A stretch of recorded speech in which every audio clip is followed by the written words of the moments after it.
South ఇండియాలోనే biggest sorry store మన Varahi silks మన విజయవాడ ఎంజీ రోడ్ లో డిసెంబర్ 4వ తారీఖున ఘన ప్రారంభం.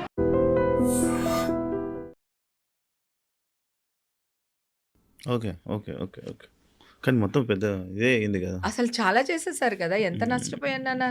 ఈషా గారి ఫ్రెండ్స్ దూరం పెట్టేశారు ఆ పాపని. ఆ ఉద్యోగం టైంలో తన ఇబ్బంది పడిపోయిందా. నేను నా ఫ్రెండ్స్ అందరూ ఇదైపోయారా. మా అమ్మ మాది పల్లెటూరు నాన్న. నేను పరువు కోసం చచ్చిపోతాను.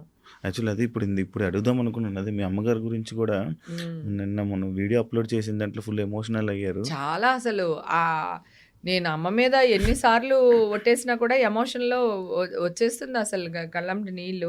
పాపం నేను అది కూడా చెప్పాను. నేను మా మదర్ ఇబ్బంది పడుతున్నారు. అప్పుడు కూడా వీడియో పోస్ట్ చేశాను. ఇమ్మీడియట్ గా పోస్ట్ చేశాను.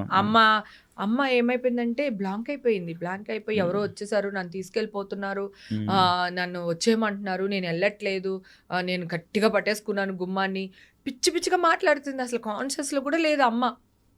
నేను హాస్పిటల్ వీడియో పెట్టినప్పుడు అమ్మ ఏదేదో మాట్లాడేస్తున్నారు. సో అమ్మ కొలాప్స్.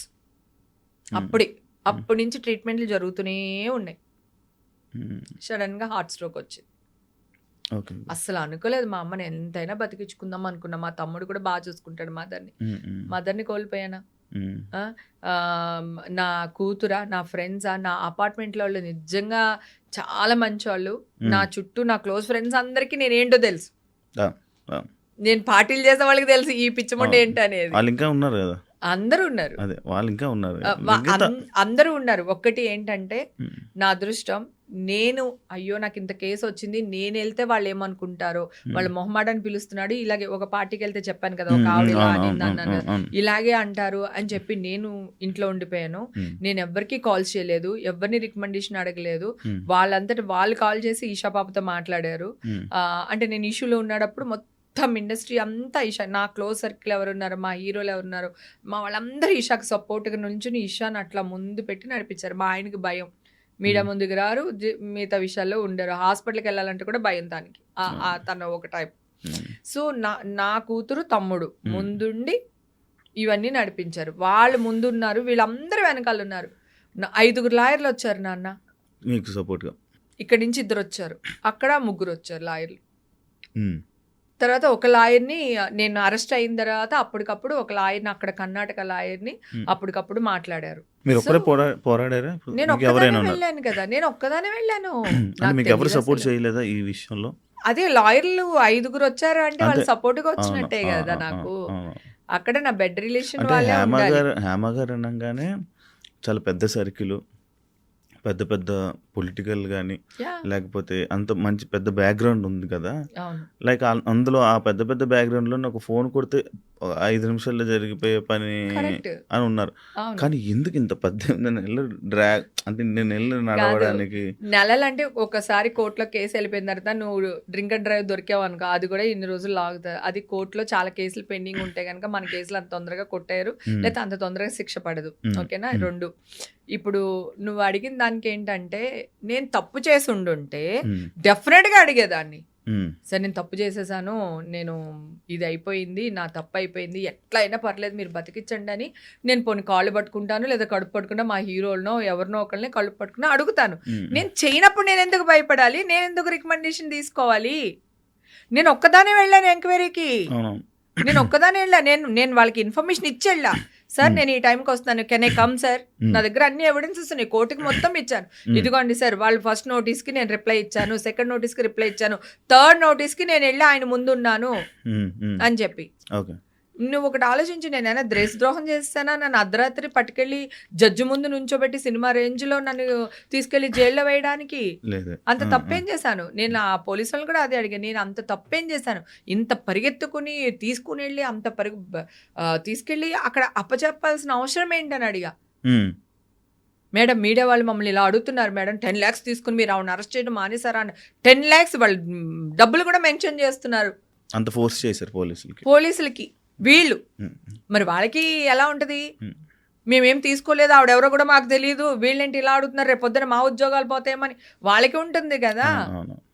చెప్పాను కదా, మీడియా వాళ్ళు ఇన్వాల్వ్ అవడం వల్ల 100 కేసులు గెలిచిన ఒక న్యాయవాదికి 1 కేసు ఓడిపోవటానికి కారణం మీడియా ఇన్వాల్వ్మెంట్ వల్ల జడ్జిమెంట్ మారింది అని అన్నారు. దానివల్ల మనకి బెయిల్ శాంక్షన్ చేశారు వాళ్ళ ఆలోచించిన తర్వాత. ఓకే. ఇదే ఇప్పుడు అంత ఏం లేదు, నిర్దోషి, తను ఏంది అలాంటిది ఏం తీసుకోలేదు అని చెప్పి వార్త రాగానే మీ ఫ్యామిలీ మెంబర్స్, అమ్మగారు విన్నారా వార్త? విన్నారు. 3వ తారీఖున వచ్చింది, నవంబర్ 3కి వచ్చేసింది. నవంబర్ 12th నేను నా బర్త్డే గట్టిగా చేసుకున్నా. పోయిన సంవత్సరం బర్త్డేనే చేసుకోలేదు నేను. సో ఈ సిచ్యువేషన్స్ వల్ల మళ్ళీ నేను బర్త్డే పార్టీ పెట్టి మళ్ళీ దాన్ని ఇంకొక బూత్ చేస్తారు ఎందుకు అని చెప్పి మనమే తిట్టించుకో. అందుకని నేను అసలు పోయినసారి బర్త్డే చేసుకోకపోతే 2-3 ఫ్రెండ్స్ అందరూ కలిపి అట్లీస్ట్ కేక్ అన్నా కట్ చేయవే ఏంటి అది ఇది అని అలా చేశారు. పోయిన ఇయర్ చేసుకోవాలి, ఈ ఇయర్ 3కే వచ్చేసింది. సో పేపర్స్ రావడానికి టైం పట్టింది. కోర్టు జడ్జిమెంట్ కాపీస్ నా చేతికి వచ్చే వరకు చెప్పొద్దు అన్నారు. అందుకని నేను చెప్పలేకపోయాను. అప్పుడు నా 12th నా బర్త్డే కూడా చేసుకున్నాను. బానే ఉంది, పర్వాలేదు అమ్మ, ఇంకొక పేపర్స్ రాగానే మీడియాకి వెళ్తానమ్మా, అన్ని మంచిగా అయిపోతాయి, నువ్వు అసలు బాధపడకు, నా గురించి ఆలోచించుకో, అది ఇది అని చెప్పా. ఒక స్టేజ్లో నేను డిప్రెషన్కి వెళ్ళిపోయి నేనే చచ్చిపోదాం అనుకునే ఒక స్టేజ్లో మా అమ్మ నన్ను బతికిచ్చింది. నీకు ఏదన్నా అయిందంటే నేను ఒక దాని ఉన్నాను, నేను ఏమైపోతానో నీకు అర్థం కావట్లేదు, పిల్లుంది ఇక్కడ, నువ్వు ఎదవేషాలు ఏది అయ్యొద్దు, మైండ్లోంచి ఇవన్నీ పెట్టుకోకు అని చెప్పి మా అమ్మ ఒక ఆవిడ భాషలో బాగా తిట్టి వీళ్ళందరినీ చెప్పింది. ప్రామిస్ చేయించుకుంది, నువ్వు అస్సలు ఇంకొక సెకండ్ థాట్ అసలు తీసుకోవద్దు అని. ఒక సెకండ్ థాట్ తీసుకున్నాడప్పుడు అనిపించింది పాప హస్బెండ్ అంటే ఇప్పుడు హస్బెండ్ పర్వాలేదు, పాపకి ఇంకా మ్యారేజ్ కాలేదు కదా నాన్న, ఇప్పుడేగా స్టడీస్ కంప్లీట్ చేసుకోవచ్చు. అమ్మేమో ఆల్రెడీ డయాలసిస్ స్టేజ్ లో ఉంది, ఆవిడ ఇబ్బంది పడుతుంది, ఆవిడ రేపు ఆ టెన్షన్ లోనే ఉన్నారు. సో దీనివల్ల మనకి హ్యాపీ. నా కూతురు మా ఇంట్లో నా ఫ్రెండ్స్ అందరికి తెలుసు నేనేంటో అని. అంటే నేను ఎన్ని పార్టీలకి వెళ్తాను కదా, నా కారు నేనే డ్రైవ్ చేసుకుని మా ఇంటికి వస్తాను అబ్బా. ఎన్ని పార్టీలకి వెళ్ళినా నేను డ్రైవర్ ని పెట్టుకోను.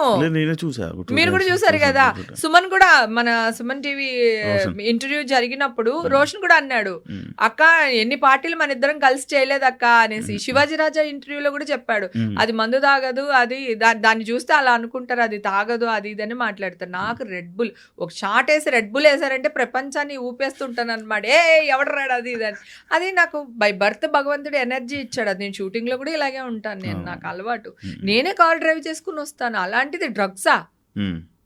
అందుకని ఎవ్వరూ పట్టించుకోలేదు, నా ఫ్రెండ్ సర్కిల్ కానీ జనాలు కానీ ఎవ్వరు పట్టించుకోలేదు. ఇంకా జనాల గురించి మాట్లాడితే నేను వెళ్ళిన టెంపుల్స్ కానీ నేను వెళ్ళిన ప్లేసుల్లో కానీ పెద్దవాళ్ళు ఉంటారు, అంటే పెళ్ళిళ్ళు, ఎంగేజ్మెంట్స్ ఇలాంటి వాటికి వెళ్తాం కదా, అక్కడ అందరు ఆడాలి వచ్చేసి నా చేతులు ఇట్లా పట్టేసుకుని, కొంతమంది ఇలా బుగ్గలు గిల్లేసి, నువ్వు ఫైటర్, నువ్వు ఫైట్ చేయి, మేమందరం నీ వెనకాల ఉన్నాము, నువ్వు తప్పు చేయవని మాకు తెలుసు, నువ్వు అస్సలు వెనక తిరగొద్దు, ఇలాంటి మీడియా వాళ్ళు కొన్ని లక్షల మంది వచ్చినా సరే నువ్వు అసలు అలాగే నిలబడు, నీ వెనకాల మేమున్నాం, మేము కనపడకపోవచ్చు, మా బ్లెస్సింగ్స్ నీతో ఉంటాయి అని చెప్పి.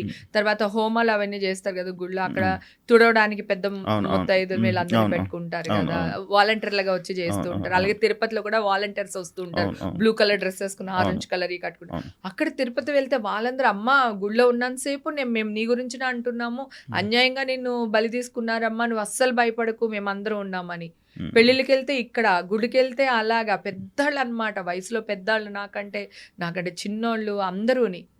సో ఇంత మంది నమ్మలేదు, అంటే ఇంత పెద్ద న్యూస్ వేసినప్పుడు నన్ను తీసి పక్కకు పెట్టేయాలి. నా బిజినెస్లు పాడైపోయి ఉండాలి, నేను ఈవెంట్స్ చేసుకుంటాను, ఈవెంట్స్ పాడైపోయి ఉండాలి, నా కూతురు కెరియర్ పాడైపోయి ఉండాలి, నా హస్బెండ్ని పక్కన పెట్టేసి ఉండాలి, నన్ను పక్కన పెట్టి ఉండాలి. కానీ ఎవ్వరు పెట్టలేదు తెలుసా, అందరు ఫోన్లు చేశారు, అందరు మాట్లాడారు. అమ్మ ఈషా పాప నీకేం కావాలి నాన్న, నువ్వు ఒక్కదాన్ని వెళ్తున్నావు, లాయర్స్ కావాలా, ఏమన్నా మనీ కావాలా, అక్కడ కార్లు కావాలా, నీకు రూమ్స్ కావాలా, ఏం చేయమంటావు 500-600 కాల్ పాపకు వచ్చినాయి. నా సర్కిల్ నిజంగానే నా సర్కిల్ ఏం చిన్న సర్కిల్ కాదు, కాకపోతే నేను తప్పు చేస్తుంటే ఈ సర్కిల్ అంతా వాడేసేదాన్నేమో. And don't forget to subscribe to iDream. And for more videos, please subscribe to iDream. Please subscribe to iDream. Please subscribe iDream. And please subscribe to iDream. For more videos, subscribe to iDream. please like, share and subscribe to the channel. Congratulations, iDream. Subscribe to iDream. Subscribe to iDream. So subscribe to iDream Media. iDream ki iDream team andarki huge congratulations. Please subscribe iDream Media. Please subscribe to iDream. Subscribe iDream. Please subscribe to iDream. I dream అంటే నా కళల ఛానల్ను subscribe చేసుకున్న నోరు తిరుగుతలేదు. మీరైతే గంట గుర్తు కొట్టండి. For more such videos, please subscribe to iDream. Subscribe to iDream. Please subscribe to iDream. Please subscribe iDream Media. Please do subscribe to iDream. Please subscribe to iDream Media. For best entertainment and information, please subscribe iDream.